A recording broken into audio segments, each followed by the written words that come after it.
Hi guys, welcome back to my KnitCast. This week I'm not coughing as much. Hopefully I won't be coughing at all during this segment. However, I'm not sure how far my voice is going to go, so we'll just jump into it and we'll see where we end up. I hope that the lighting isn't too bad in this video. I'm filming this very late at night and I do not have any studio lights. I usually just use natural lights from the windows. But yeah, time got away from me today and it is evening and it's basically dark outside, so I'm kind of winging it here and I hope you can at least see me, that it's not too bad. So yeah, let's get to it, shall we? Last week I told you, I believe, that I had started knitting a snowman, and it basically looked something like this, I believe. Not a bit shorter, maybe. This is not the same snowman. This is a work in progress because my finished object of the week, or actually I've got several, but one of them, one of many, is the finished snowman, which looks like that. And this is one of my favorite things of smaller projects to knit.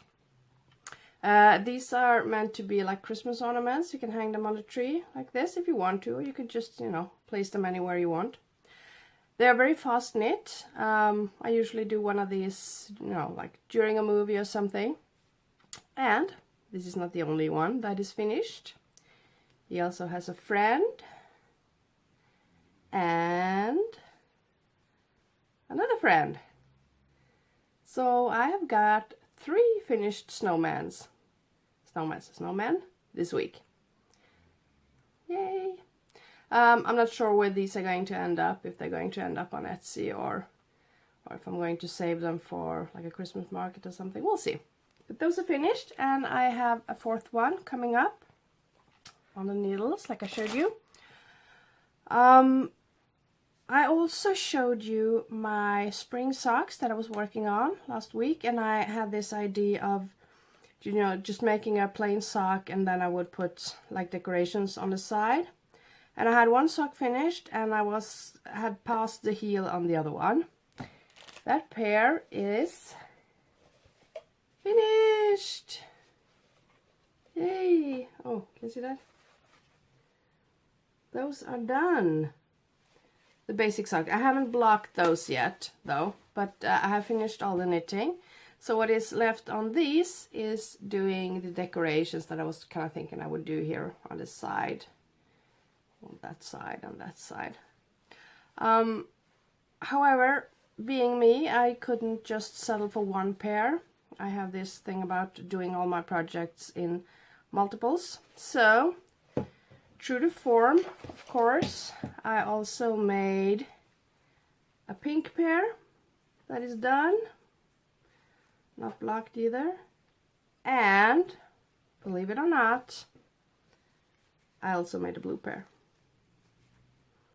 So, which means that I actually, the past week, made 3 snowmen.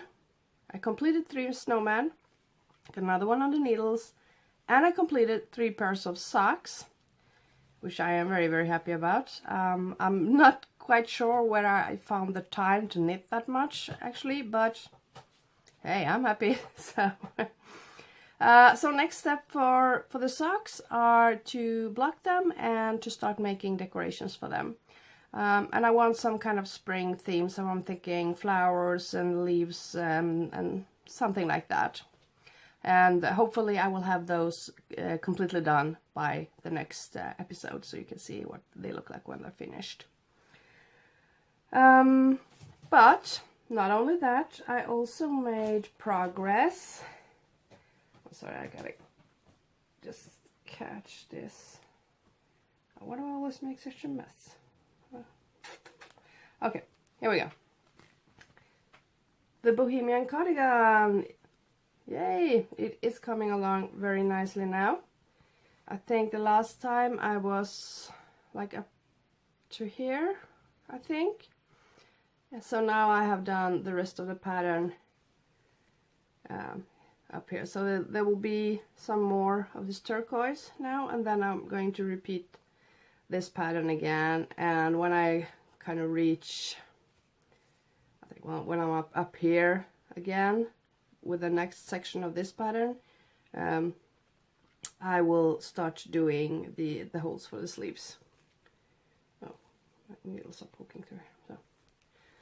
So it's coming along nicely, and I have not yet picked up the yarn for the next one. I mentioned last time that I had ordered more yarn for the next size Bohemian cardigan. I haven't picked that up yet, but I will do so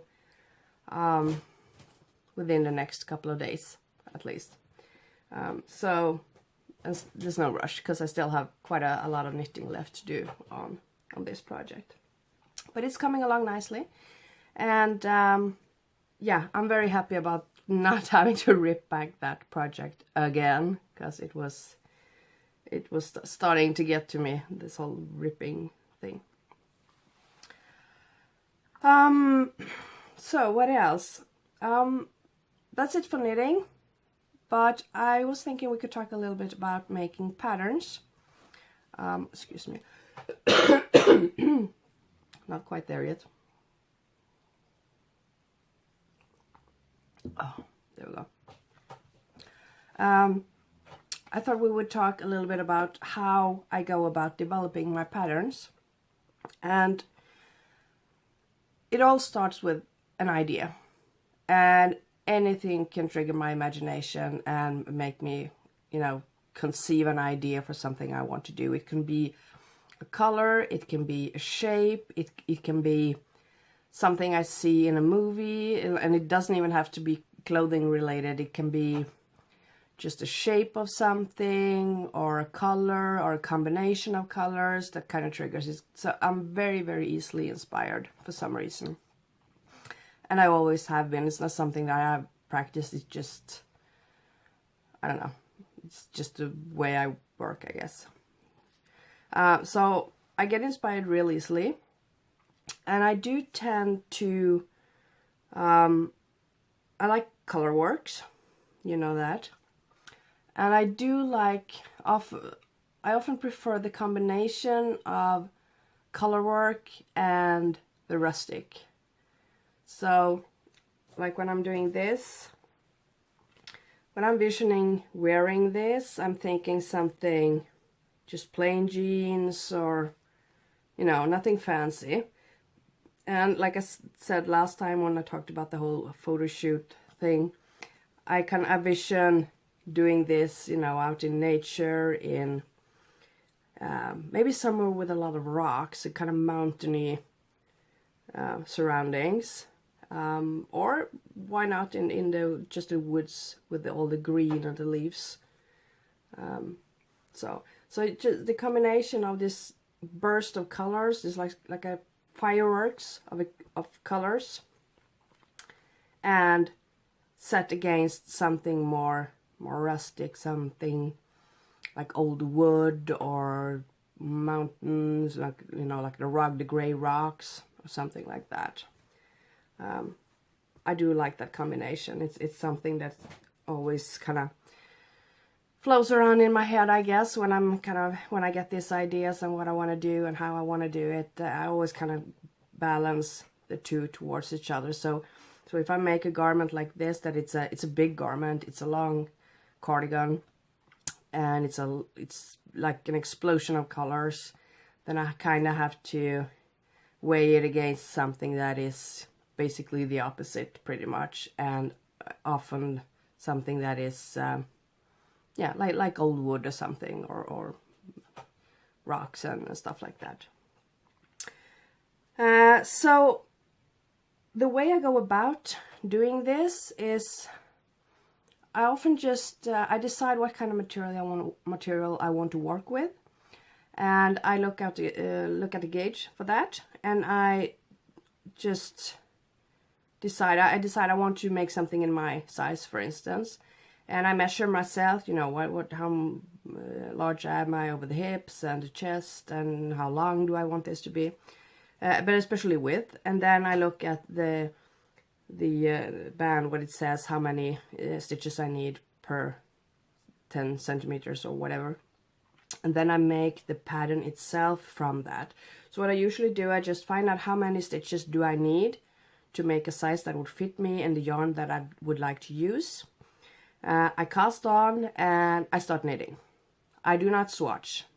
My work is my swatch. This is my swatch, which is why I have to rip it back 3 times before I'm happy with what I'm doing. So this is my swatch, and I usually have the same gauge that is set on the labels for the yarn. So I'm a very even knitter, I guess. So I just cast on, and I often have like for this project I just had the idea for the basic color, the base of the color, the turquoise for this one, and for the yellow one that I made first. That was kind of what came along first. And then I start knitting and I just let it come to me, kind of, which it does. It always does. I always just kind of, the pattern pops up in my head, and then I start counting, okay, how many stitches do I have? How many sections can I divide it into? If I have, say like I have 200 stitches on the needles and I need to figure out a pattern for that, I can do something that is, you can divide by 10 or by 20, for example. And so it has to be something that is that you're able to repeat an even number of times, or for full sections throughout the entire pattern. So I basically just work as it kind of comes to me. So well, sometimes I do have a very clear idea from the beginning what I want and what I want it to look like, and I can, you know, like make a quick sketch of it. But just as often, this is how I go about it. And this cardigan, it came to be exactly in that manner. I just cast on, started knitting, and the patterns kind of grew sort of by themselves while I was working on the project. So that's usually how I do that when I make those patterns. So fitting. There are a lot of good ways to learn about fitting garments and stuff like that, and I've never gone to school being taught anything like that, and I can't remember even having looked up how to do it. I just kind of been learning as I'm going. And I think I mentioned this before, I have been knitting for a very, very long time. I've been knitting for 38 years now, I think. Yeah, 38 years I've been knitting. So you know, I know how to make an increase and a decrease and where to put them and so on. And the thing that has been most helpful to me when making patterns that need to have some kind of fitting is actually when I studied to be a nurse. I don't work as a nurse. I have studied the sort of the medical part, the medicine part of nursing school. Nurse school? What do you call that? I don't know. Becoming a nurse. And doing that, I studied anatomy. And that has been very, very helpful. I can't quite explain why. It's just having that knowledge about the human body. It helped. It has helped a lot when I'm making patterns. I don't know. I should probably think a bit about that and why that is, because I actually don't know. It's just been helpful. I kind of vision the human body like you do in an anatomy kind of setting, if that makes any sense. I don't know if it does. Barely. Well. Oh, sorry. So anyway, when I'm making patterns and it's all very, very much in my head. I haven't planned that much ahead, and the few times that I actually have planned ahead is usually like very, very quick sketch, just, you know, this is what I'm thinking, this is what I want to end up with. There are usually no measurements or anything. I just kind of draw, you know, I want that shape and then want it to be longer in the back and things like that. So that's how I go about that. And then I knit. That's what I do. I rely very heavily on the skills that I have from experience, just going with it. And I rely on my knowledge of the yarn I'm working with, how that behaves, and how, you know, how some things can be very heavy when it's a big garment, and you have to take that into account also, so that it doesn't stretch too much when you're wearing it, and yeah, things like that.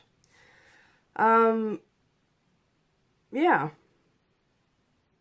So I just start, and then I'm taking notes along the way.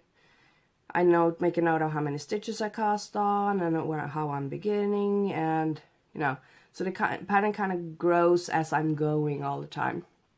And then once I've reached the end, I have finished the entire project, and I have like a zillion papers everywhere. I usually have like a pad this big of just loose papers with, you know, bits and pieces of patterns and a sketch here and some more text there. And once I've finished the entire project once, I put everything together and I do it again. Sometimes the same size, and more often also I just kind of remove a few stitches or add a few stitches to make a different size. But I do it again. And then I do it again, and then I do it again.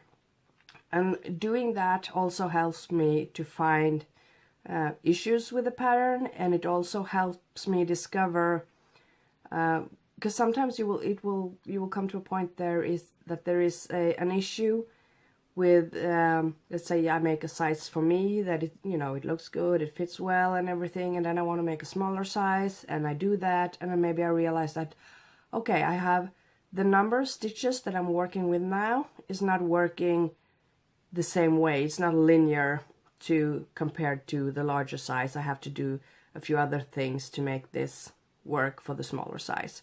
And I get the opportunity to pick up that while I'm working. And I also have, I force my kids to be my models all the time. No, that sounds bad. But, you know, they're kind of used to me calling them and, could you come over here? I need you to try this on because I need to see that it fits on your arms, or it's long enough here, or yeah, whatever.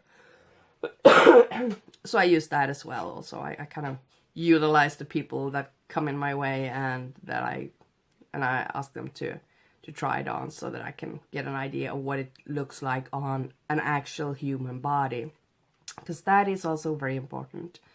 I don't know, maybe that's where I got the biggest help from the anatomy part when I think about it, because seeing something, you know, like hanging in the store, you see a garment that is just hanging flat.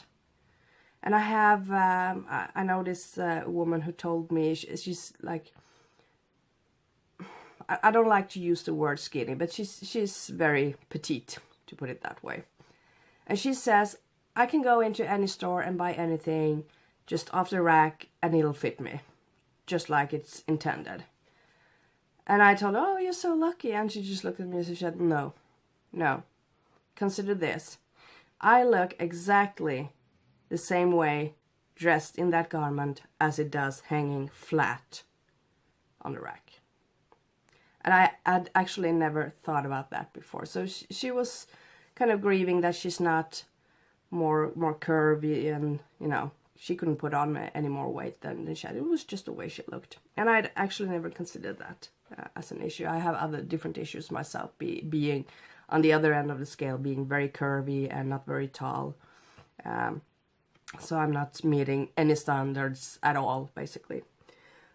So maybe that's where I have the biggest help of the anatomy part, because I always kind of picture it in like a 3D kind of way. You know, how is this going to hang over the tush?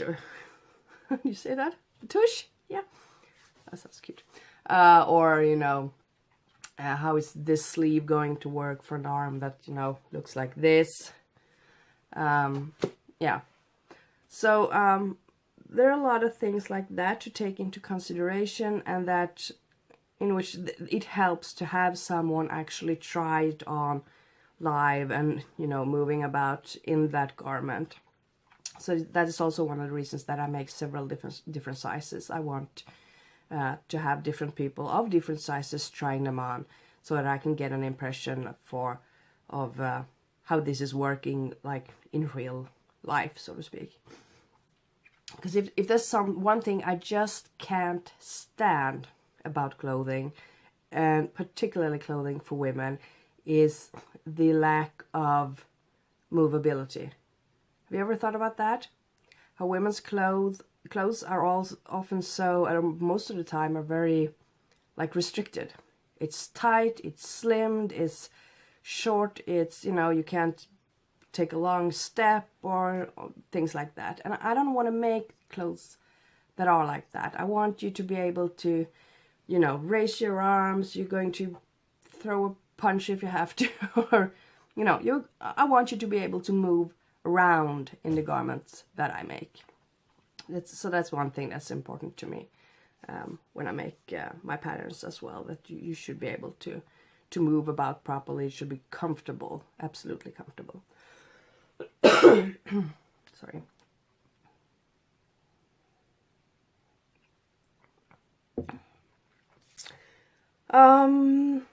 Yeah, I think that's basically it. That is how I make a pattern, and I get inspired by everything all the time. There are times, I have to admit, there are times when I'm wishing that I wouldn't get so easily inspired.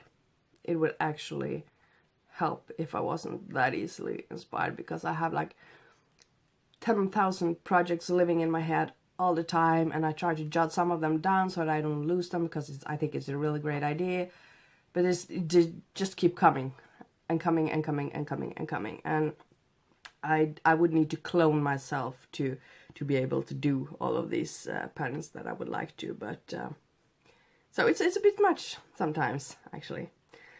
I would like to know, however, before closing off today, I would like to know what inspires you. Regardless of whether you make your own patterns, or if you knit things from other people's patterns, or, you know, whatever. I would love to hear what inspires you. So let me know, post in the comments below, and yeah, I'm looking forward to seeing that, actually. I'm going to quit while I'm ahead. I almost said I'm going to quit before I lose my voice completely, and because I can tell the lighting is not very good for this, so I hope you forgive me that it became so late. I will sell a lot of patterns and get a studio light as soon as possible, so that I can film at any time of day, not being dependent on daylight. But that is for the future to come. So with that, I'm going to just finish this episode. I'm going to hop into bed and get my beauty sleep, because God knows I need it. And yeah, thank you for stopping by. I'll see you next time. Bye.